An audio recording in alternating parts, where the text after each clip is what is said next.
खूब भोग भोग लिए, तुम्हें याद नहीं है। जैसे कई बार हमने स्मृति दिलाई कि 9 महीने मां के गर्भ में इसी जन्म में रहे, कुछ याद है? 1% भी याद है तुम्हें? ज्यादा समय नहीं हुआ, कोई 50 वर्ष, कोई 40 वर्ष, कोई 30 वर्ष, 25 वर्ष, ऐसे सब बैठे हो। आप विचार करके देखो कि ज्यादा लंबा समय नहीं गया, इसी जन्म की बात है। क्या आपको याद है कि मां के गर्भ में तुमने क्या दुख भोगा? 100 में 1% याद है? नहीं याद है, फिर पीछे जन्म की क्या जानोगे? न भवता ना पे संसार मध्य, इस जगत में ना तुम कभी सुखी हुए हो ना सुखी हो पाओगे यदि भजन नहीं करोगे। देखो, जब बच्चापन तो सिखाया जाता है खूब बढ़िया पढ़ो लिखो, धन कमाओ, ऐसे योग्य बनो, बढ़िया है। कभी अध्यात्म नहीं सिखाया, कभी नाम जप नहीं सिखाया, कभी ये बैठ के नहीं सिखाया कि बड़ों का आदर कैसे किया जाता है, कभी ये नहीं सिखाया कि मनुष्य जीवन का लक्ष्य क्या है। अब वो पढ़ाई लिखाई में गए, व्यसन सीख गए, व्यभिचार सीख गए, अच्छी नौकरियां पाई, पैसे हैं, और फिर घर में आकर के उन बूढ़े माता पिता को जो चलने लायक नहीं है, दरवाजा बंद करके वैसी दुर्दशा करते, मारते हैं, पूछो मत। जब ये दृश्य देखने को मिलते हैं ना, तब लगता है भगवान कृपा करो इन माता पिता को जो अपने बच्चों को शिक्षा नहीं दे रहे हैं कि धर्म किसे कहते हैं। तुम समझते हो ये धन कमाने लायक बन जाएंगे तो तुम्हें सुखी करेंगे, ऐसे जैसे जानवर को मारते हैं ना क्रूर कर्मा लोग, ऐसे बूढ़ी माता को मारते हैं, पिता को मारते हैं, पूछो मत। तब लगता है ये जानवर पैदा हुए हैं, ये मनुष्य रूप में पशु पैदा हुए। पशु क्या राक्षस है? माने मातु पिता नहीं देवा, साधुन ते करवावे सेवा, जिनके ये आचरण भवानी, भगवान शंकर कहते निश्चर सम जानो प्राणी। निश्चर कहते राक्षस को, वो राक्षस है। तुम अपने संतानों को राक्षस मत बनाओ। ये जो केवल तुम मात पिता बाल कहीं बुलावे, उधर भरे सोई जतन सिखावे, तुम राक्षस बनाने की चेष्टा कर रहे हो। बहुत सज्जन बेटा एक आया था अभी 2-4 दिन के अंतर्गत, एकांतिक में। उसने कहा मेरी माँ कहती कि तुम्हारा मोबाइल तोड़ देंगे यदि तुमने सत्संग सुना। मेरा बाप कहता है कि तुमको हमारी कसम है यदि वृंदावन गए। यही बच्चे जब सतमार्ग से विमुख हो जाएंगे और शराब पीकर घर आएंगे, तब तुम्हारी पूजा करेंगे, तब तुम्हें अपनी कसम ध्यान आएगी कि अगर ये वृंदावन जाता, साधु समागम करता, तो आज लातों से न मारता। आज ये मेरी दुर्दशा न कर। चीख रहा है, क्या है? भ्रातर भोगास भुक्ता, भुगतोगे। ये जो कर रहे हो कर्म में भुगतोगे। तुम्हारे बेटा बेटी देख रहे हैं कि बुढ़े के साथ कैसा तुम कर रहे हो, वही इंतजाम तुम्हारे लिए रहेगा, वही इंतजाम, उससे बढ़ के ब्याज सहित। चिंता मत करो। इसलिए हम सबसे प्रार्थना करते हैं, ये कर्म भूमि है, जो बीज बोओगे वही फल काटोगे। आज देखने में लग रहा है कि माता पिता के साथ बड़ा अन्याय हो रहा है, लेकिन सत्य पूछो तो ये उनके कर्म का फल उनको देखने को मिल रहा है। न कभी राम बोले, न कृष्ण बोले, न हरि बोले, पूरा जीवन केवल इसी में लगाया, तो देख परिणाम। जिनके लिए जीवन लगाया वही तेरा जीवन लेने के लिए तत्पर हो रहा है, वो वही तेरा नाश कर रहा है। जिसको तूने सजाया वही तुझे दंड दे रहा है। क्यों? भगवान का विरोधी भाव रखने वाला कभी सुखी नहीं हो सकता। हनुमान जी महाराज रावण को कहते, हाथ जोड़कर विनती करता हूं, राम जी की विमुखता का त्याग कर दे, नहीं शंकर साहस विष्णु अज तो ही सकैन राख राम कर द्रोही। मैं सभा में कह रहा हूं, ये हजारों ये भगवत स्वरूप महापुरुष भी तेरी रक्षा नहीं कर पाएंगे। तेरा विनाश हो जाएगा यदि तू भगवान से विमुख रहेगा। हे भ्रातर भोगा सुभुक्ता की न इव भवता नापि संसार मध्य। संसार के बीच में तूने क्या क्या नहीं किया, बहुत से पाप किए, बहुत से भोग भोगे। अब बुद्धि ठिकाने लगा लो, सावधान हो जाओ। अभी सब मिटा सकते हो, सब गलतियां मिटा सकते हो, अभी बहुत अच्छे बन सकते हो, अभी भगवत प्राप्ति कर सकते हो। पूरा जीवन गलती करता रहा, जामिल अंतिम में नारायण निकल गया तो भगवत प्राप्त हो गया। अपना पता नहीं कब अंतिम, अब सुधार लो। अगर हमारी आवाज आपके कान में पहुंच रही है, चाहे ऐसे समक्ष बैठे हुए या यूट्यूब में, आपके माता पिता कैसे भी हो, हमारी प्रार्थना है यदि वो वयोवृद्ध हैं, चलने फिरने में असमर्थ हैं, तो पहले समझ लो उनकी बुद्धि भ्रष्ट हो गई है। तुम्हें मानना पड़ेगा। ये भ्रष्ट का मतलब होता है स्थिति से गिर जाना। अब वो ठीक नहीं बोलेंगे, वो आपको गाली देंगे। आप घी चुपड़ी रोटी सब्जी दाल सब देंगे, फिर भी वो आपको गाली देंगे। आपके रिश्ते नातेदारों से आपकी निंदा करेंगे, पर आप उनकी इस बिगड़ी हुई बुद्धि का रोष पूर्वक अनुगमन करते हुए उनको पीटना, उनको मारना, ये आचरण मत करें, क्योंकि उनकी कर्मानुसार बुद्धि बिगड़ चुकी है। अब अपने कर्म आप मत बिगाड़िए, वो आपके भगवान हैं। सच्ची मानिए, उनमें भगवान बैठे हुए हैं। ऐसे असमर्थ माता पिता को भगवान की तरह दुलार करोगे तो तुम सदैव श्री संपन्न रहोगे। लक्ष्मी तुम्हारे घर से नहीं जाएगी। और जिन घरों में माता पिता को त्रास दिया जाता है, जिन घरों में आई हुई पानी ग्रहण करके पत्नी के साथ अनर्थ नाना प्रकार की दुष्वृत्तियां, वो घर कभी श्री संपन्न नहीं हो सकता, सुख संपन्न नहीं हो सकता। आप सत्संग सुनने आए हो, इसी का सुधार करना चाहिए। माता पिता आपके साथ क्या व्यवहार कर रहे हैं बिल्कुल मत देखो, ये मान लो कि ये पागल है, उनकी बातें मत सुनो। तुमका अपना कर्तव्य देख, तुम्हारा क्या कर्तव्य, हमको केवल अपना कर्तव्य देखना। हमें बहुत कष्ट होता है जब ये बात देखते हैं कि बूढ़े असमर्थ माता पिता के साथ ऐसा व्यवहार, तब लगता है कलेजा है इसका हृदय है कि भगवान ने पत्थर की रचना की इसके हृदय में। अरे और कौन, जिसने 9 महीने गर्भ में रखा, जिसने अपने तुम्हारे मल मूत्र साफ किया, तुम हाथी जैसे जवान हो तो लात मारते हो, डंडा मारते हो, उनको गाली देते हो। चिंता मत करो, तुम निकल गया तो भगवत प्राप्त हो गया। अपना पता नहीं कब अंतिम, अब सुधार लो। अगर हमारी आवाज आपके कान में पहुंच रही है, चाहे ऐसे समक्ष बैठे हुए या यूट्यूब में, आपके माता पिता कैसे भी हो, हमारी प्रार्थना है यदि वो वयोवृद्ध हैं, चलने फिरने में असमर्थ हैं, तो पहले समझ लो उनकी बुद्धि भ्रष्ट हो गई है। तुम्हें मानना पड़ेगा। ये भ्रष्ट का मतलब होता है स्थिति से गिर जाना।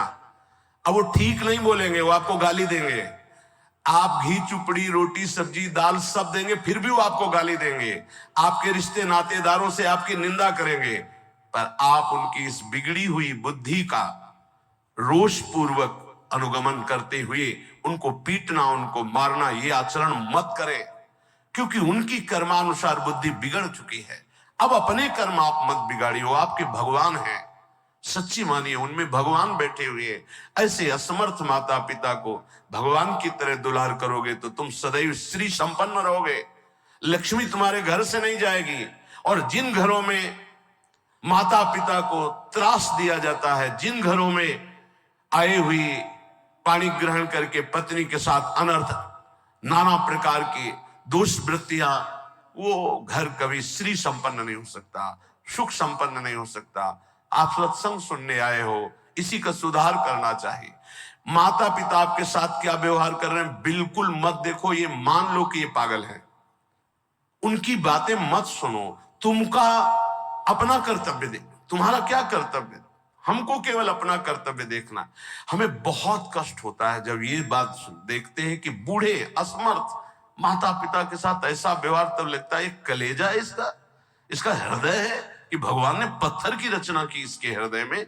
अरे और कौन, जिसने 9 महीने गर्भ में रखा, जिसने अपने रक्त का दूध बनाकर तुम्हें पिलाया, जिसने तुम्हारे मल मूत्र साफ किया, आज तुम हाथी जैसे जवान हो तो लात मारते हो, डंडा मारते हो, उनको गाली देते हो। चिंता मत करो, तुम्हारे लिए ब्याज सहित व्यवस्था है, ब्याज सहित दंड मिलेगा। अगर तुम्हें थोड़ा भी ये पता है कि भगवान है तो इतना समझ लो उनके वचन भी हैं, अवश्य में वो भोक्तव्यम कृतम कर्म शुभाशुभम, शुभ और अशुभ कर्मों का भोग भोगना पड़ता है। फिर माता पिता ये तो साक्षात भगवान है, इनके प्रति ऐसा ये कुछ भी बोले। हमने देखा है वयोवृद्ध आदमी की बुद्धि पतित हो जाती। पतित अगर जीवन भर भजन नहीं किया ना, तो पतित का मतलब होता है स्थिति से गिर जाना, भ्रष्ट होने का मतलब गिर जाना। अब उसको जो बोलना चाहिए वो नहीं बोल पाएगा। उस समय हमको क्रोध नहीं करना कि हम तो इतना खवाते पिलाते, ये हमारी निंदा करते हैं। ये हम बहुत गूढ़ बात आपको कह रहे हैं। जिसने अपने माता पिता की सेवा कर ली उसने भगवान को प्रसन्न कर लिया। उनके नाराज रहने पर, उनके गाली देने पर, उनके तिरस्कार करने पर भी। पर हमारी प्रार्थना है, हम जो शब्द कह रहे हैं उसे ध्यान से सुनिए। जो माता पिता असमर्थ हो चुके हैं, चलने फिरने लायक नहीं है, उनके वर्ताव और उनके कटु वचनों पर ध्यान न दिया जाए, उन्हें भगवान की तरह पूजन करके उनकी सेवा की जाए। जितने दिन जिए खूब मेहनत करके कमाओ, उनको खाओ पियो, कपड़ा लत्ता, सुखपूर्वक जीवन, तो तुम्हारा लोक और परलोक दोनों बन जाएगा। ये शब्द हम शर्त इसलिए रखते हैं कि जो माता पिता अपने कर्तव्य का पालन करना नहीं जानते हैं और अभी चल फिर रहे हैं, मनमानी आचरण करते हैं, गंदे विचारों का पोषण करते हैं, पोषण करने वालों का शोषण करते हैं, ऐसे माता पिता के लिए नहीं कह रहे। हम उन असमर्थ माता पिता के लिए कह रहे हैं कि जिनकी वास्तविक बुद्धि बिगड़ चुकी है, शरीर सेवा में समर्थ स्वयं नहीं रह गया है। अब हमारा कर्तव्य बनता है वो गाली दे, वो पड़े पड़े हगे, तो भी हमें उनकी सेवा करनी चाहिए। निश्चित भगवान प्रसन्न हो जाएंगे, निश्चित। हमने आपको कई बार उदाहरण में बताया है महाभारत का प्रसंग। एक महात्मा कश्यप नाम के थे, तो एक वृक्ष के नीचे बैठे ध्यानस्थ थे। जब एक बगुली बीट कर दिया तो ऐसे माथे से गिरा, तो ऐसे देखा और रोष पूर्वक देखा तो भस्म हो गई, आग लग गई और जलकर राख होकर गिर गई। उनको लगा मेरी तपस्या बहुत पावरफुल हो गई। एक घर में गए, भिक्षामदेहि, एक साध्वी भगवत भावपरायण पति को भगवान मानने वाली पतिव्रता देवी निकली, प्रणाम किया। ब्राह्मण कुछ क्षण रुकिए, अभी मैं आपको भोग लाई। जेव ही वो घर गई तो दूसरे दरवाजे से उसके पति आ गए। बिल्कुल ध्यान से सुना, अपने पति को साक्षात भगवान मानना, अपने पति की ही आराधना में तन्मय रहना, ये पातिव्रत बड़ा महान धर्म है। इसी से भगवान शंकर, ब्रह्मा और विष्णु को 6-6 महीने के बालक अनसुईया जी ने बना दिया था। लेकिन ये बहुत दुर्लभ बात है जो अपने देह को पावन करके, एक पति को समर्पित करके आजीवन वो देवी। ये भारत यति और सतियों का देश है। धर्म की यहां जय जयकार सदैव होती रही, होती रहेगी। हाँ, थोड़ा कम ज्यादा अंतर पड़ता रहेगा। अब आज क्या धर्म को समझे जो बॉयफ्रेंड गर्लफ्रेंड ये दलित दुराएं दिमाग में बैठ गई है, ये क्या समझेंगे कि धर्म किसे कहते, पातिव्रत धर्म किसे कहते, एक पत्नी व्रत किसे कहते हैं, जिसका पाणी ग्रहण किया, आजीवन निर्वाह किया। अब वो पति सेवा में पति को बैठालना, उनको जल पिलाना, फिर इसके बाद कहा भगवान आपके घर में एक अतिथि भगवान उस दरवाजे पर आए, आदेश हो तो मैं उनका स्वागत करूं, भिक्षा दे दूं। कहा तत्काल जाइए, तत्काल जाइए। वो कुछ फल फूल अन्न आदि लेके गई। तो आप इतना विलंब क्यों किया? वो तो उस रोष में थे कि हमारा तप बढ़ चुका है, मैंने बगुली के देखा था वो भस्म हो गई। तो उनका भगवान शांत शांत, विलंब का कारण, मैं एक पतिव्रता हूं, मेरे प्रभु मेरे पतिदेव आए, मैं उनको आसन दिया, जल पिलाया, फिर उनकी अनुमति से आपको देने आई हूं। उनका तुमने हमको ऐसा वैसा महात्मा समझ लिया क्या? तो उसने कहा महाराज तुम्हारे उस वृक्ष की बगुली नहीं हूं कि तुम्हारे देखने से भस्म हो जाऊंगी। मैं एक पतिव्रता हूं जो बैठे बैठे तीनों लोकों का दर्शन कर रही हूं अपने पातिव्रत धर्म के व्रत से। बहुत बड़ा बल होता है पातिव्रत धर्म में, ये कोई खिलवाड़ नहीं है। गृहस्थी कोई साधारण धर्म नहीं, आप लोग जिसे बिल्कुल अवहेलना कर रहे हैं कि हम तो गृहस्थ हैं, हम तो विषयी हैं। अरे भगवान के अंश हो, तुम जहां हो वहीं से भगवत प्राप्ति कर सकते हो, इतनी सामर्थ्य आप में है। अब तो होश उड़ गए उनके कि ये बात तो केवल मैं ही जानता था कि बगुली को देखने से भस्म हुई, दूसरा कोई नहीं। तो हाथ जोड़ा और कहा देवी तुम्हें कैसे पता है? तो उन्होंने कहा इतना ही नहीं पता, मुझे सब कुछ पता है आपका, मुझे पूर्व जन्म का भी पता है आपका। मैं अपने पति की सेवा के प्रभाव से त्रिकालज्ञ हो चुकी हूं। जाओ, अभी तुम्हें सच्चा ज्ञान प्राप्त नहीं हुआ, सच्चा ज्ञान प्राप्त कराने के लिए अमुक प्रांत में जाओ और वहां जो मांस बेचने का व्यापार करते थे कसाई के रूप में, वो जन्मे थे उस कुल में, लेकिन वो खरीद करके मांस व्यापार उनकी कुल परंपरा का, वहां जाइए और वो तुम्हें धर्म का उपदेश करेंगे। विचार किया कि इतने सिद्ध महापुरुष है, अपने पातिव्रत धर्म से मुझे जाना चाहिए। वहां गए तो कितना चाहिए, जो जितना हो वैसा घृणित, ये उपदेश करेगा धर्म का। चलने लगे तो उनका, कश्यप जी, बिना परिचय के परिचय, कश्यप जी रुकिए।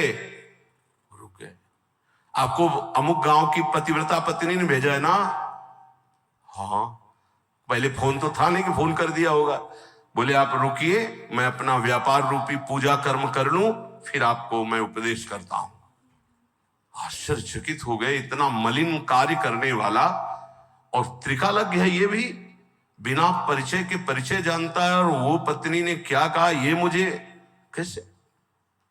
बाद में जब अपने सेवा से निवृत्त हुई तो दुकान को अपनी प्रणाम किया, पैर छुआ और वो कर्म भगवान को समर्पित किया कि मुझे जिस कुल में जन्म दिया वो मैं कर्म कर रहा हूं और नाम जब निरंतर चलता।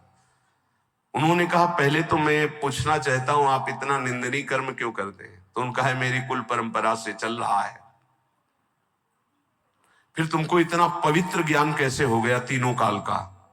बोले मैं निरंतर नाम जप करता हूं, अपने कर्म को भगवान की पूजा समझता हूं। और आओ, और घर ले गए और दिखाया कि श्वेत पलंग पर बूढ़े माता पिता बैठे हुए, जाके साष्टांग दंडवत किया। बोले जो उससे धन मिलता है उससे मैं अपने इन भगवान की सेवा करता हूं।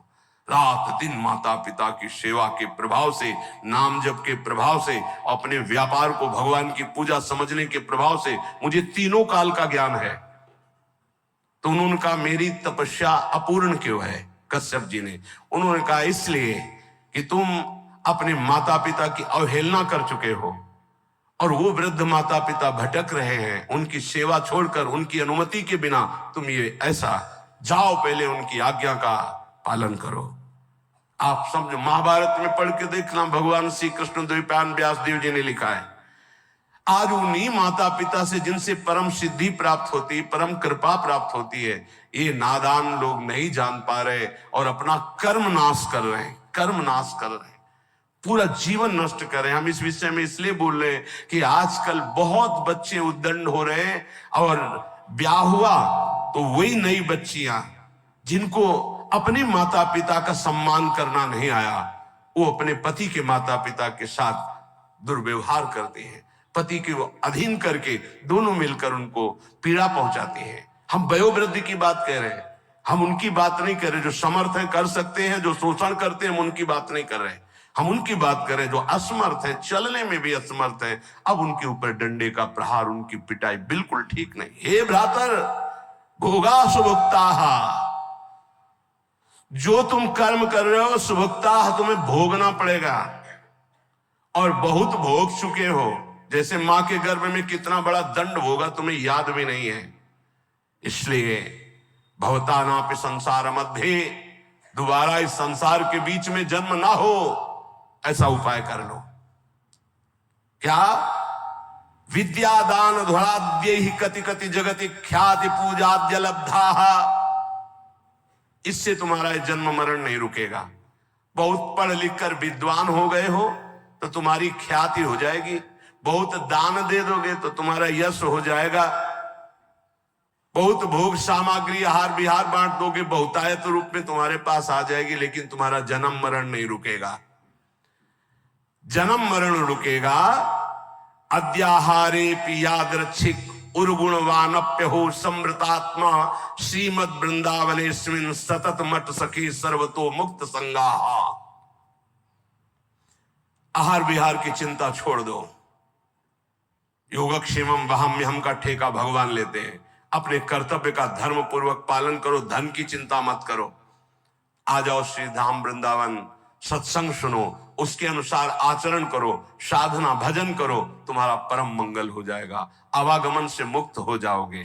हे सखे, वृंदारण्यम त्यजेति प्रवदति यदि कोप्यस्य जिह्वां छिन्नमि श्रीमद् वृंदावनान् मां यदि नयति बलात् कोपितम हन्यवश्यम।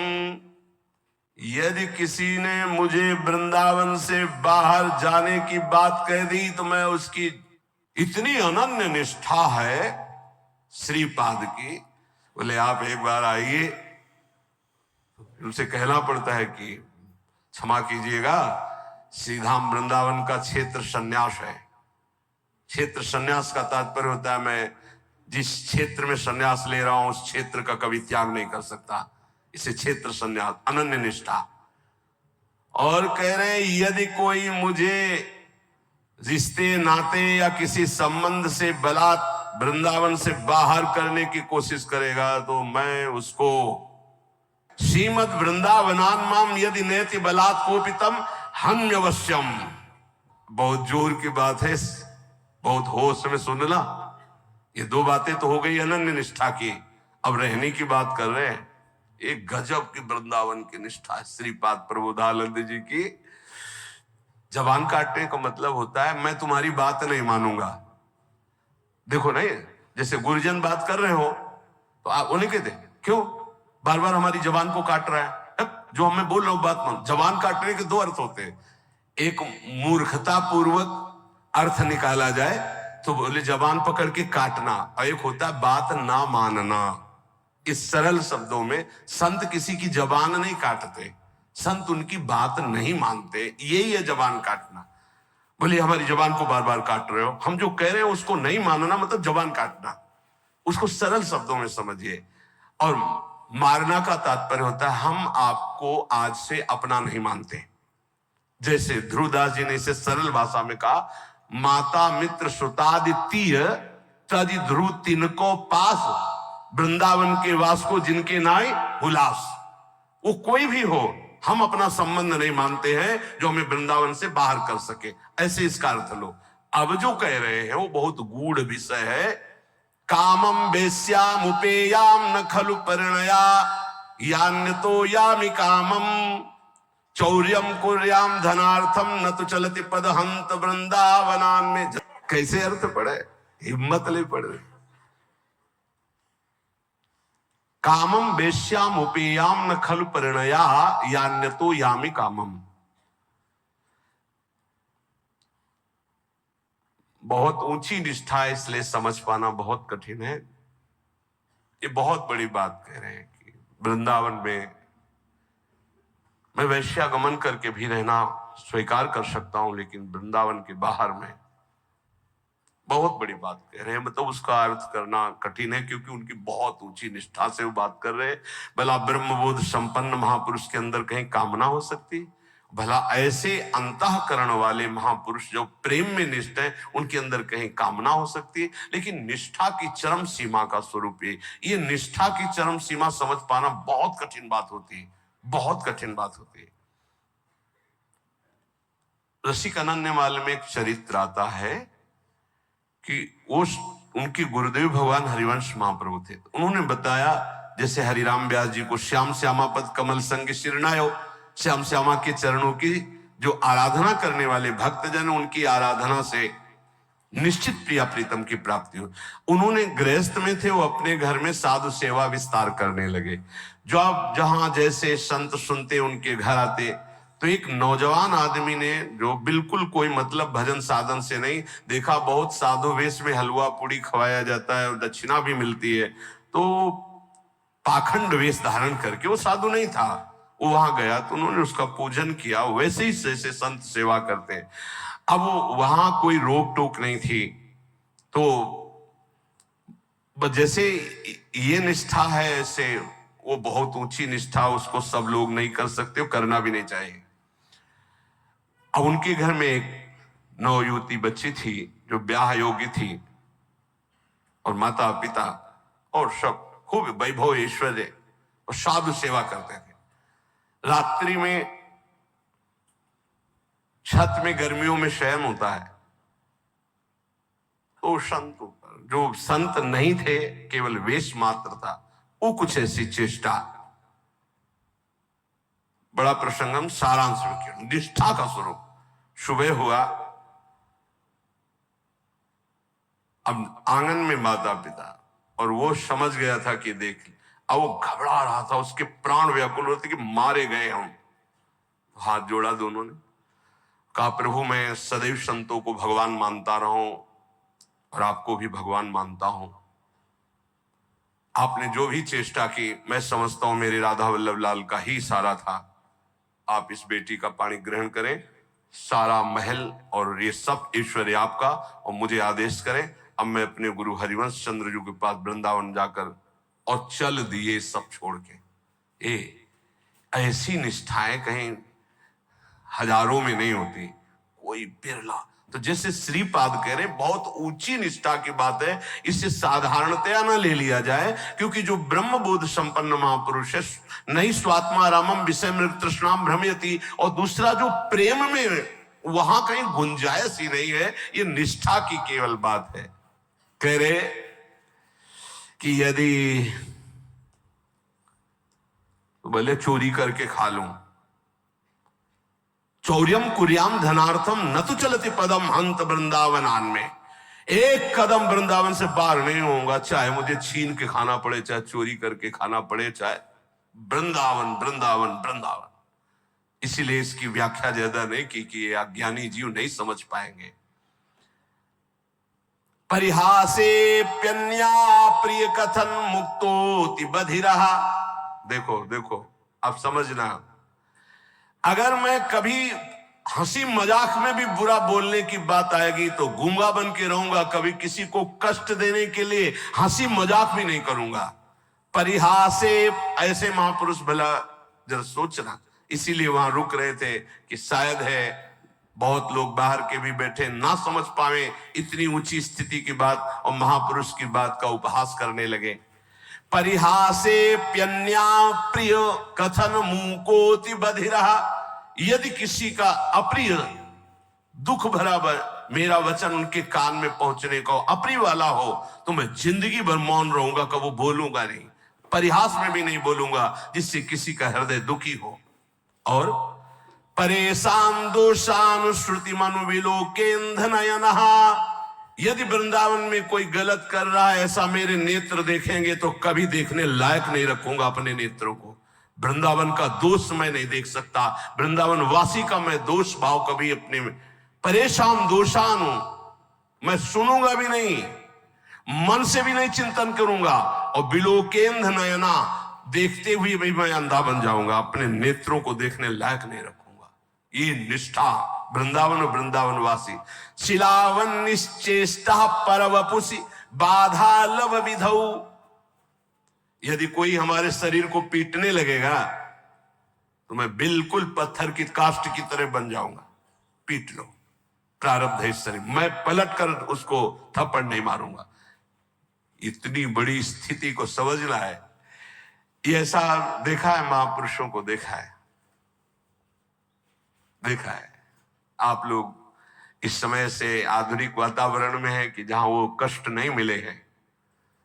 नीचापमाने सुधा, नीच पुरुषों द्वारा किया हुआ अपमान अमृत के समान सहा जाता है। ये अवसर होते हैं, ये कृपा होती है। आप कैसे समझोगे इसे कृपा कहते हैं?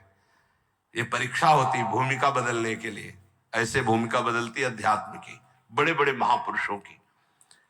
चाहे कोई कितना भी मुझे कष्ट दे, पीटे, मैं पत्थर के हृदय रख करके सह जाऊंगा कभी। शिलावन निश्चेष्टा, कोई चेष्टा ही नहीं करूंगा, पत्थर में जैसे डंडा मारो, कुछ नहीं बोला ऐसे। पर वपुष बाला लव विधो, लेश मात्र भी पीटने वाले को कष्ट नहीं होने देंगे। यही उमा संत के यही बड़ाई, मंद करत जो करे भलाई। हे प्यारे, ऐसे वृंदावन वास करो, ऐसे वृंदावन वास करो। ऐसी निष्ठा तो आखिरी जन्म है। वृंदावन में सत्संग सुन रहे हो, नाम जप करो, नहीं वृंदावन वास है तो आश्रय ले लो, पर इतने सहनशील रहो तो ये आखिरी जन्म है। बार बार जन्म मरण के चक्र से मुक्त हो। मानव जीवन केवल अच्छी कमाई के लिए है।